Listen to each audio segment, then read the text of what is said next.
Sheikh Taha katika mazungumzo yake alizungumzia bia al-amma.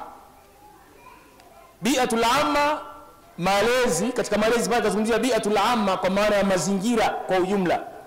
Mazingira tuliyokuwa nayo leo, mazingira tunayoishi leo ni mazingira ambayo yanaonesha vita kati ya Uislamu na wasiokuwa Waislamu bado ingali ipo, tena kubwa mno. Angalia hata katika mitaala ya elimu yetu, mitaala yetu ya elimu mashuleni. Watoto wetu wa Kiislamu leo hii hawana muda hata kidogo wa kujifunza dini yao ya Kiislamu. Sasa kama mtoto hajawekewa muda wa kujifunza dini yake ya Kiislamu, manake hawezi kujitambua yeye ni nani, hawezi kutambua jukumu lake katika dunia hii ni lipi, hawezi kutambua nafasi yake katika Uislamu ni ipi. Leo vijana wetu wa Kiislamu mpaka Jumapili wanakwenda shule, mpaka Jumapili, yani muda mchache sana ambao walimu wa madarisi wananyang'anyana kuwafundisha watoto wetu dini ya Kiislamu na misingi ya Kiislamu, ile akida wananyang'anyana. Lakini mpaka Jumapili bado watoto wetu wa Kiislamu wanazingirwa, wanasongwa, hawapewi muda wa kusoma dini ya Kiislamu. Kwa hiyo hii yote ni vita ya kuhakikisha mtoto wa Kiislamu anatolewa katika misingi ya Kiislamu, asiandaliwe vema kwa ajili ya kesho yake. Badala yake leo tunalalamika kwamba Waislamu tuko nyuma, hatujashika riada, na kesho vivyo hivyo tutaendelea kulalamika, kwa sababu vita hii ni vita endelevu. Kama hatutoamka tutashikamana na Uislamu sawa sawa, vita hii itaendelea kuwepo madad dahr ila an yaritha Allahu al-ardha wa man 'alayha. Ndugu zangu, ulimwengu leo ulimwengu unashuhudia mabadiliko mbalimbali tena makubwa, na vita kubwa tena, vita isiyotumia silaha, vita inayotumia fikra, vita vya akili. Ndivyo ambapo tunapigwa Waislamu. Watu watumii silaha tena sasa hivi. Vita vya silaha vimepoa. Badala yake watu wanatumia vita vya fikra. Wanamtoa mtoto wa Kiislamu katika daira ya Kiislamu. Sheikh Taha Suleiman Bani amezungumzia wasailul i'lam, vyombo vya habari, television, simu na kadhalika. Vyote hivi ziko maudhui mle mahsusi kabisa za kuwatoa watoto wa Kiislamu katika misingi ya Kiislamu. Na wenzetu haya wameyaweka sio kwa bahati mbaya, wameweka maksudi ikiwa ni vita vya fikra, kuhakikisha wanamtoa Muislamu katika msingi ya Kiislamu, ili Muislamu huyu abaki hajui kesho yake itakuwa vipi, ili asije akaamka, kwa sababu akiamka Uislamu ni tamatul kubra, lakini kulala kwa Muislamu ndio amani kwa jamii. Leo umma wa Kiislamu umekuwa unakwenda unaswagwa kama ng'ombe, haujui unapelekwa wapi. Unapelekwa malishoni au unapelekwa machinjioni kwenda kuchinjwa kuliwa nyama, haujui, unakwenda tu msobe. Ukifungua television leo utakumbana vipindi vya ajabu, radio vipindi vya ajabu, illa marahima rabb. Na kibaya zaidi, hata majumbani wazazi hatuko makini katika kufuatilia watoto wetu, kwamba unaangalia kipindi gani, unasikiliza kipindi gani. Mbaya zaidi, wazazi nao wamekuwa wakishiriki kucheza na watoto wao katika kuangalia television, wanaangalia misalsalati na tamthilia zisizokuwa na maadili. Ukiingia katika nyumba za Kiislamu leo, nyumba 10 unaweza kukuta nyumba moja pengine ndio hawaangalii tamthilia. Hata swala haipatikani ndani ya nyumba. Familia ya Kiislamu hata swala haipatikani. Watu wako bize kuangalia tamthilia asubuhi mpaka jioni. Sasa familia kama hii lini itakumbuka kwamba yenyewe ni familia ya Kiislamu na jukumu lake ni kuulinda Uislamu? Familia kama hii lini itakumbuka? Lini itaamka familia hii? Wakadhalika ja'alnakum ummatan wasata, vivyo hivyo tumekufanyeni ninyi kuwa ni umma wakati na kati, umma muadilifu, umma wenye akili, unayechuja mambo na kutambua nini ufanye. Lakini hii tumeisahau leo. Tumesahau kabisa, tumesahau nafasi yetu. Tunajiona kwamba sisi tumeleta duniani kuja kuangalia tamthilia tu. Muda wote tunaangalia tamthilia. Season hazibalia. Ikitoka hii inaingia hii, ikitoka hii inaingia hii. baba, babu, mama, mtoto, mke na mjukuu, wote kwa pamoja tuko busy kuangalia tamthilia. Lini umma wa Kiislamu utaamka, utatambua kwamba wenyewe ni umma ambao umeletwa kuongoza na si kuongozwa. Umeletwa umma huu kushika hatamu za uongozi na si kufika mikia. Lini umma huu utatambua kama muda wote sisi tuko kwenye television tunaangalia tamthilia? Maana tumelala.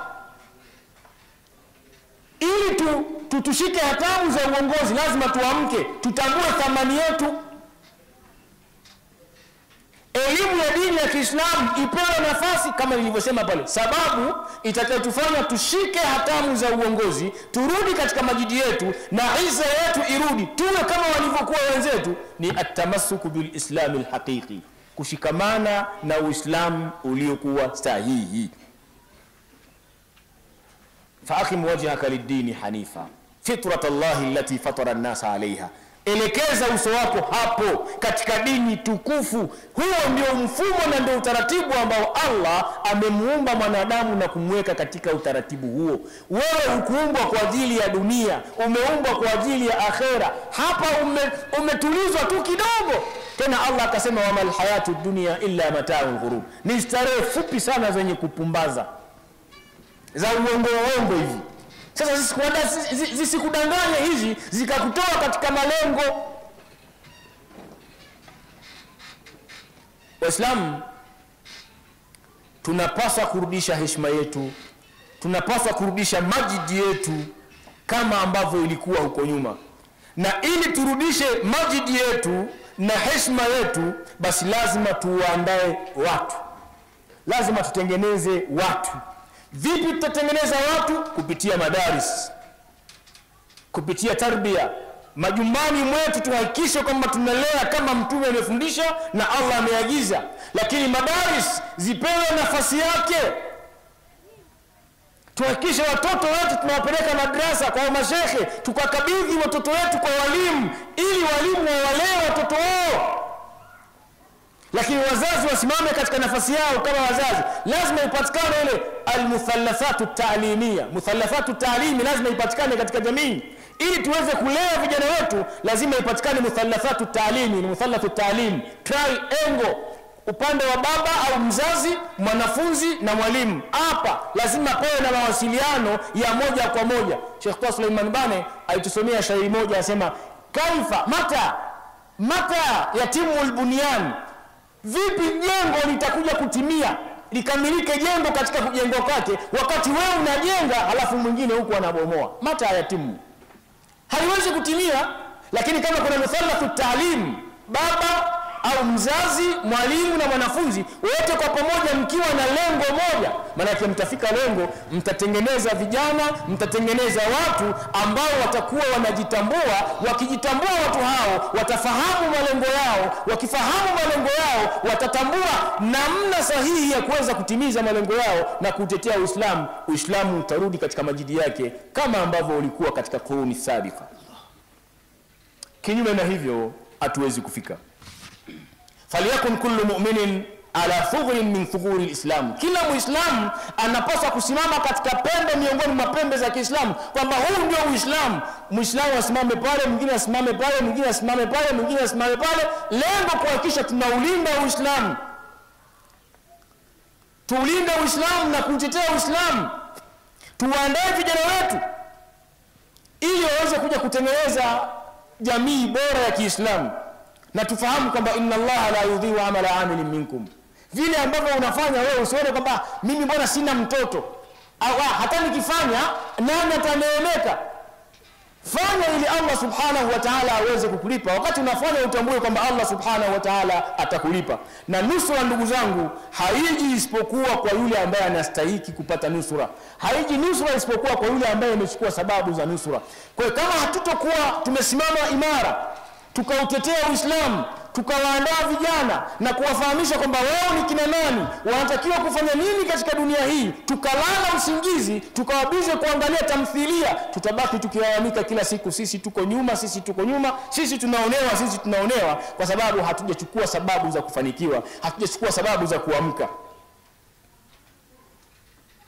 Fala nusrun illa liman adda haqqa. Hawezi mtu akapata nusra isipokuwa yule ambaye ametimiza misingi ya kupata nusra. Wala tamkin, na wala hakuna mafanikio illa liman istahaqqa, isipokuwa kwa yule anayestahili kupata ushindi huo au mafanikio hayo. Ndugu zangu, tupo katika mihan, lakini tufahamu kwamba mihan siku zote ndio ambazo huwa zinatengeneza watu. Shida, matatizo siku zote ndio huwa yanatengeneza watu. Yanapotokea matatizo, mitihani, huwa ni tamhis. Nimeambiwa muda umebaki dakika 4 sasa. Allahu akbar. Siku zote matatizo ndio huwa yanatengeneza watu, yanachuja na kumuonesha nani ni nani na nani ni nani. Kwa sababu gani? Siku zote anapopata mitihani mja muumini, hapo sasa ndio utaweza kumtambua yupi muumini wa kweli na yupi ambaye sio muumini wa kweli. Muumini wa kweli anapata mitihani, anasimama imara na kutambua kwamba huu ni mtihani Mwenyezi Mungu Subhanahu wa Ta'ala amemletea. Kwa hiyo anasimama imara na kumuomba Allah Subhanahu wa Ta'ala ampitishe salama katika mtihani huo. Unapata mtihani ni kipimo kwamba wewe unapimwa na Allah Subhanahu wa Ta'ala. Allah anataka kuangalia imani yako, lakini anataka kuangalia uelewa wako na akili yako ina upeo kiasi gani. Mihan ni tamhis. Kwa hiyo tupo katika kipindi cha mitihani, kipindi ambacho tunatakiwa kujitathmini, tujitambue kwamba sisi ni kina nani. Ukishajitambua kwamba wewe ni kina nani, wewe ni nani, basi simama imara, kwa sababu kupitia mitihani hiyo ambayo inaleta matatizo na shida, mitihani hiyo ndio tasnau rijal, hiyo ndio inatengeneza watu. Famin rahmil mihan yuladul amal, kutokana na tumbo lenye mitihani ndio huwa yanazaliwa matumaini na matarajio. Wa min baini rukami yakhruju talai, kupitia kutu ndio unaona kwamba mianga ile inaonekana, shida zile vumbi unaona miale ile inaonekana ya kheri. Kwa hiyo Mwenyezi Mungu Subhanahu wa Ta'ala ameahidi kwamba umma huu ataupa tamkin na kuupa riada, kama ambavyo alisema katika surati An-Nur kule, wa'adallahu alladhina amanu wa amilu salihati minkum la yastakhlifannahum fil ardi kama istakhlafa alladhina min qabl. Kule Mwenyezi Mungu alishaweka ahadi hiyo, wale wote waliomwamini Allah Subhanahu wa Ta'ala, Allah Subhanahu wa Ta'ala atawapa khilafa, atawapa tamkini na atawapa nusura katika dunia hii. Kwa hiyo ili uweze kupata tamkini, basi lazima uhakikishe unajitambua wewe ni nani, na ustahiki kupata tamkini kwa kufanya jitihada za kupita ili uweze kutengeneza tamkini yako na uweze kupata izza hiyo. Kila mmoja, kwa kumalizia, kila mmoja afahamu kwamba yeye ni mas'ul. Kila mmoja afahamu kwamba yeye ni mas'ul, ana jukumu la kuhakikisha Uislamu huu unasonga mbele kupitia mikono yake. Kila mmoja ana nafasi ya kuweka mchango katika Uislamu ili Uislamu usonge mbele. Kila mmoja ana haki ya kufanya islah katika umma huu, sio kwa mara moja. Yawezekana tu ukazungumza neno moja tu, kupitia neno lako likawa ni lenye hikma, likasababisha jamii kusonga mbele. Yawezekana ukatoa mchango wa fikra, wazo lako likawa linatija, likapeleka mbele Uislamu. Rubba kalimatin mukhlisatin tughayyiru majra haya.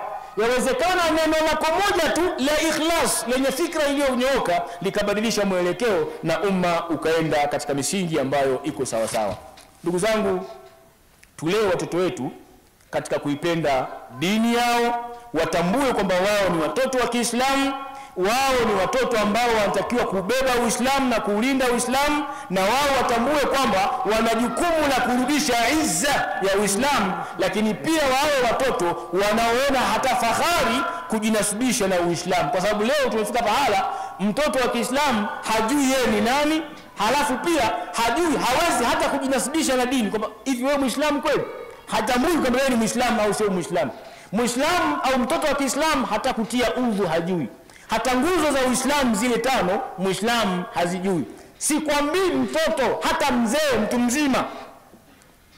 mzima kabisa, muulize nguzo za Kiislamu, baadhi ya watu hawazijui. Sasa hii ni hatari, ni maafa haya katika jamii. Jamii kama hii hatuwezi kusimamisha dola ya Kiislamu. Hatuwezi kusimamisha Uislamu kama hata nguzo za Uislamu hatujui. Na tumekuwa Waislamu, Uislamu wetu Muislamu tu basi. Sio sawa sawa. Tulee watoto wetu katika misingi ya kuipenda dini ya Kiislamu, lakini kuhakikisha kwamba wao ni wenye kubeba amana ya Uislamu leo na kesho. Hata kama wewe haupo, basi yeye atasimama kutetea Uislamu. Umefika muda ndugu zangu, umma ujirudie katika nafsi zake, ujitathmini, ujione kwamba wenyewe una jukumu la kuingia katika mapambano ya kutetea Uislamu kwa kuhakikisha wanafundisha watoto katika misingi ambayo iko ya sawa. Yani ile fikra kwamba sisi bwana tumepitwa na wakati, sisi ni wachache, la, sio sawa sawa. Wale ule umma au nyakati zile ambazo zilimzaa Abubakar na Umar kipindi kile bado zipo. Leo hii bado unaweza kupatikana kina Abubakar na Umar, mfano hai kijana wetu hapa mwanzo kabisa ametusomea Qur'an, mtoto mdogo kabisa akilelewa vizuri, yule ndio Umar kesho, yule ndio Abubakar kesho, na wako wengine wengi tu mfano wake. Lakini kama tutasahau nafasi yetu ya kulea na kuwasimamia, hatuwezi kupata kina Abubakar. Wale ambao waliwapata kina Abubakar kipindi kile wako mpaka leo na wanaweza kutuletea kina Abubakar wengine, kina Umar wengine wanaweza kupatikana. Umma wa Kiislamu ambao ulishika hatamu kutoka Andalus mpaka China, ukaongoza Uislamu kwa muda kadhaa, kwa karne kadhaa, bado umma ule upo leo, unaweza kufanya hivyo. Riada katika Uislamu inaweza kurudi mpaka leo, bado ipo. Sisi ndio umma ambao Mwenyezi Mungu anasema ukhrijat linnas, tumeteuliwa kwa ajili ya watu. Tusimame katika nafasi hizo kama tutakuwa tuna nia iliyokuwa thabiti ya kuhakikisha kwamba tunarudisha Uislamu katika nafasi yake, basi Mwenyezi Mungu Subhanahu wa Ta'ala atatufanyia wepesi katika hilo. Aqulu ma tasma'un wa astaghfirullah li wa lakum. Wassalamu alaykum wa rahmatullahi wa barakatuh.